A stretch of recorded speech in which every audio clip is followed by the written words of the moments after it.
Jika tidak dilakukan Nabi, maka tinggalkanlah. Jika nggak ada contoh dari Nabi, harus dijauhi. Ini kata-kata yang sering diucapkan oleh teman-teman Salafi Wahabi. Apakah benar kata-kata tersebut? Mari kita uji kesahihannya. Pernyataan tersebut justru malah berseberangan dengan dalil Al-Quran. Surat Al-Hasyr ayat 7. Wa ma atakumur rasulu fakhuduh wa ma nahakum anhu fantahu. Apa yang diberikan Rasulullah Shallallahu Alaihi Wasallam kepadamu, maka terimalah. Dan apa yang Rasulullah larang, saya ingatkan lagi, larang bagimu, maka tinggalkanlah. Di dalam ayat tersebut, Allah Subhanahu wa Ta'ala tidak berfirman, apa yang tidak dilakukan oleh Nabi maka tinggalkan. Tidak ada ayat seperti itu. Ibarat mengajak kembali kepada Al-Quran, tetapi justru malah bertentangan dengan Al-Quran. Rasulullah juga menyatakan dan menjelaskan di dalam suatu hadis,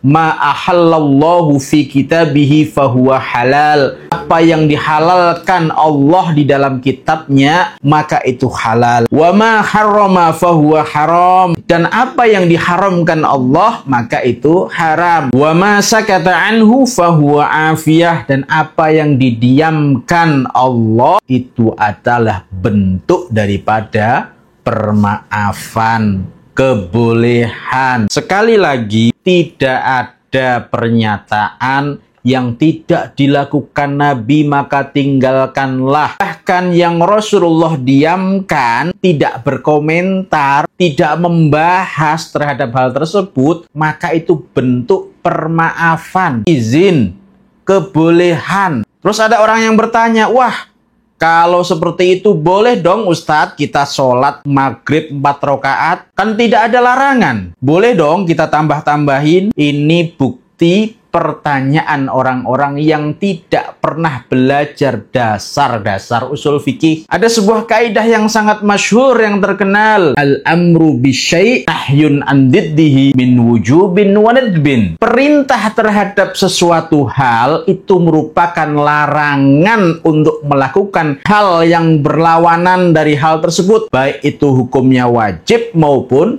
sunnah. Contoh, jika gurumu di kelas bilang, hei Zidan, berdirilah. Apakah diperbolehkan bagi Zidan untuk duduk? Ya tentu tidak, karena dia diperintah untuk berdiri. Begitu juga sholat. Sholat maghrib diwajibkan 3 rakaat, sehingga tidak boleh kita untuk menambah, apalagi menguranginya. Oleh karena itu, jika kami ditanya, apakah ada dalil baca Yasin malam Jumat? Kami juga akan balik bertanya, apakah ada larangan baca Yasin malam Jumat?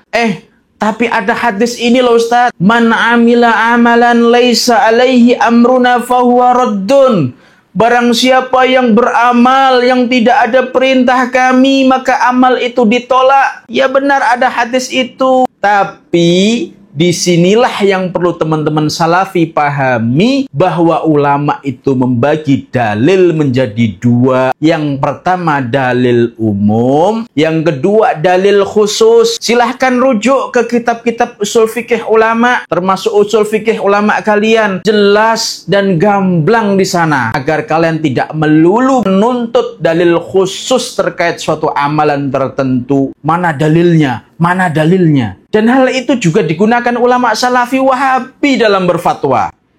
Silahkan lihat website resmi Syekh bin Bas, bagian Fatawa Nurun ala Dar. Apakah boleh membaca sholawat kepada Nabi ketika saat sholat? Syekh bin Bas membolehkan di dalam sholat sunnah berdasarkan istihad dengan dalil umum. Apa dalilnya? Rohima anfumri'in dzukirta indahu falam yusolli alaik. Betapa rugi orang-orang yang disebutkan namamu Muhammad tetapi ia tidak bersolawat kepadamu. Ini padahal baca solawat di dalam sholat sunnah tidak pernah dicontohkan oleh Rasulullah dan tidak ada dalil khusus terkait amalan tersebut. Begitu juga orang-orang sholawatan di acara maulid, tidak ada dalil khusus, tapi pakainya dalil umum. Disunahkan memperbanyak sholawat atas Rasul. Bagaimana? Apakah Anda akan membid'ahkan Syekh bin Bas juga? Ayolah, afala ta'qilun.